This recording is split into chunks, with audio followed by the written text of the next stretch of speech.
Hey gang, it's KR King of D&D Homebrew talking today about moral dilemmas. Moral dilemmas are a classic situation, whether it's a combat encounter or a storyline or something for players. It's a classic situation of, books and films that we read. It's a classic situation of life, right? I don't like working for this company, but I need the money. I don't like dealing with this person, but I'm related to them or something like that, right? And you have these moral dilemmas all the time. And you see them in films. The classic in fantasy literature is Frodo deciding, wanting to kill Gollum because all the horrible things he's done. But he's convinced, are you the one to decide this and whatever, even though he's causing all these problems. And sure enough, in the end, it turns out he's the one that saves them from the ring in the end when Frodo is corrupted by it. Now, in an RPG setting, when you have these kind of moral dilemmas, just be prepared that the players are writing this story with their actions, and it may not turn out well. The dice may not go their way or whatever, or they may just make a decision and, that side loses. But it really adds to kind of the flavor and the complexity and making things more interesting, combat encounters and storylines when there are these moral dilemmas. So I'm going to talk about some kind of examples from combats and storylines, but I'm also going to give some caveats at the end about, being careful with these or just, thinking about them in the larger scope of your campaign. So some of the obvious sort of battle situations is if you have, for instance, a battle where you have innocent bystanders or innocent people either in the area of the battle that the players have to act a certain way to not harm them, whereas the enemy doesn't care, or the enemy's actually, let's say, using them as human shields, or the enemy is holding them hostage and saying, I want you to go and kill this person, or else I kill these hostages. And that person may or may not be, let's say they're good. What do the players do? And you can up the moral dilemma here with this is that they start killing hostages every hour. I mean, they're serious. They're killing people. And if the players try to go head on, maybe they can defeat this enemy, but a lot of people are going to get killed. This is a classic moral dilemma, and it's one that it points to what I'll get to at the end here, which is the players trying to figure out, how can I circumvent this? How can I have this person not be killed and rescue these hostages? Because again, I'd have this bad guy. I say, I have spies. I'm going to know if you don't kill this guy, if you pretend to kill this person. And if you take too long, you're going to see people get killed. Because the idea here is this opponent is not stupid, right? They're not doing this, and they're going to have to do an escape plan, because they do kill and they let the hostages go. The players are going to go after them, right? So they got to have an escape plan. But these are the kind of things, by surrounding themselves and they're in a crowded city square or something when they're doing something, so that they know there is collateral damage here that the players may not be willing to let happen. And this relates to having combat in an environment where some of the players' ability, say a fireball is a risky thing, that people are going to die if they use it. Or some other spells. Spells are the classic examples, but there's other ones. But just going in and fighting with martial abilities, it may not be enough. But you're going to have people in this area. Or structures that will be destroyed. If you do a fireball within something and it starts burning all these buildings, the whole town may go up. And these people even if they survive, they're all going to be homeless.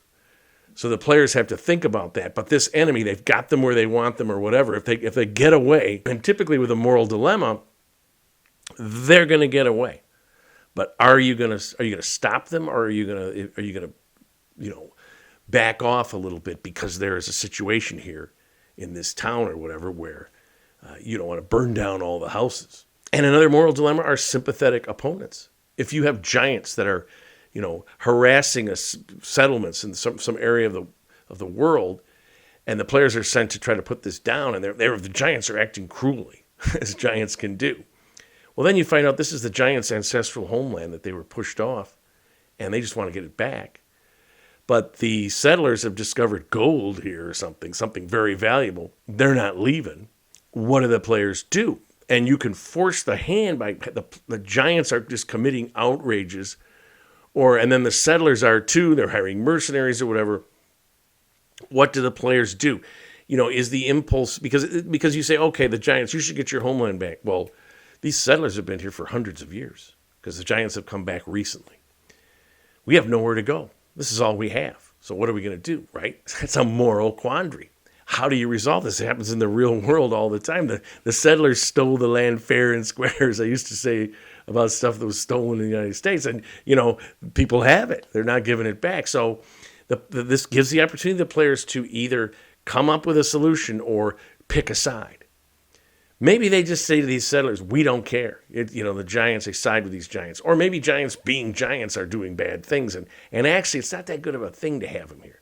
So if they really don't want to, hey, your time is over here. There's new people here, and we're going to stop you. But it makes it interesting. Another classic is where an enemy offers up a larger enemy, but only if the players leave them alone or even give them a reward. A cultist defects and says to the players, I know how to destroy that artifact that's the main cultist guy is using, but I want money, I want passage or whatever. And you can throw in a little spice. This cultist that's defecting has done something to the players. If they've killed a player character, that's a little tricky, But if they're just generally evil, it's going to gall the players. But this is the information, and you could say, we're going to charm them, or we're going to try to get the information out of it. And you might come up with a clever way. This person has hidden this in a certain thing where there's some kind of code that they won't reveal even under torture. I don't know how you want to do this, right? You can make it time dependent such that if there's not enough time to sit there and interrogate this guy.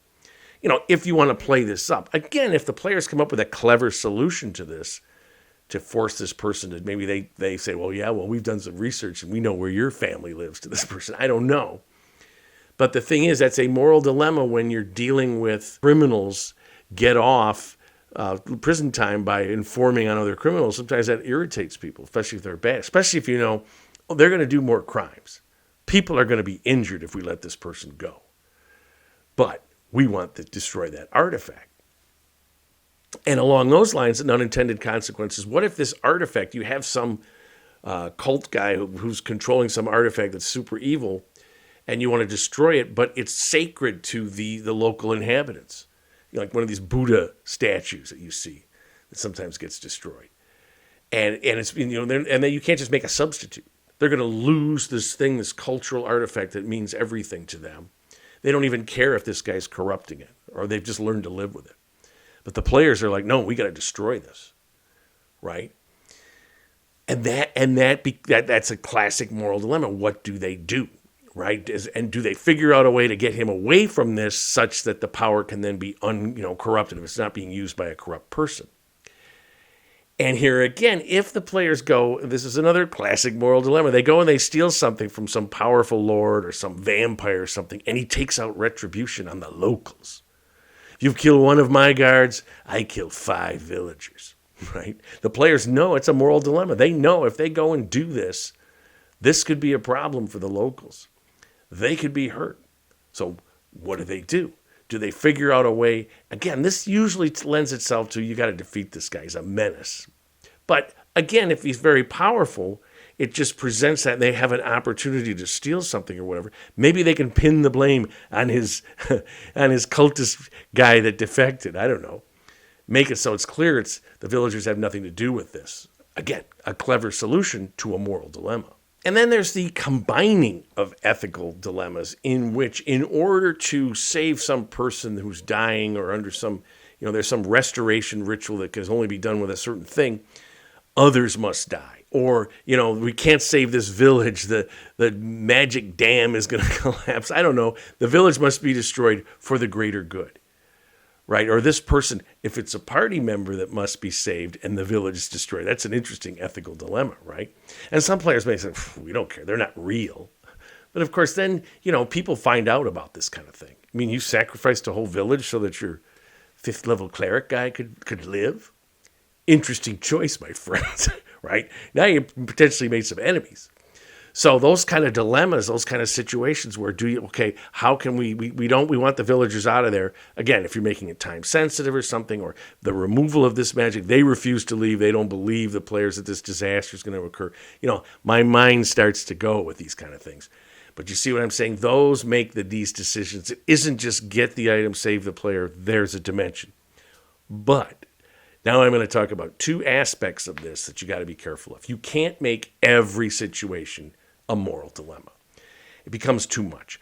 In a movie or film, these usually are for, the climax of the story, the summation where there's this big ethical decision or something along the way that's a critical plot point or something, but not every time the hero turns around, he's faced with some incredible moral dilemma. Well, the players shouldn't be either. You got to be careful to not use this. And as I've been mentioning throughout, make sure that if the players do something really clever or figure their way through, they can navigate and thread the needle around a moral dilemma. Don't be like, oh, well, I set this up and, oh, they would have thought of that. Or I've seen it happen where the GMs don't like it when you figure that they want you for some reason to make this choice instead of they want you to let the cultists go and they're going to and then revel in the next crime they commit. Instead of you do this, but then set them up with the big boss and steal the item and make it think it's that person. That would be very clever. And off they go to get them. But you've got the item, or they've had to flee. But they're going to get that cultist. That would be very, great for the players. They would love that. If they come up with a way that's really clever to do that, let them do it.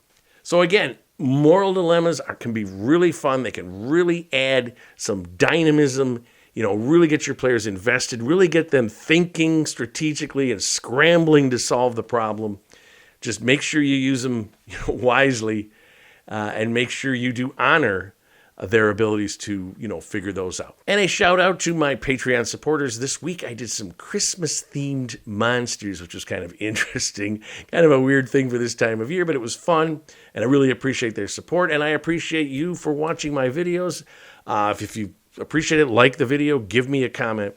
Most importantly, my friends, keep playing an RPG game, whichever one you choose, and tell somebody else about it.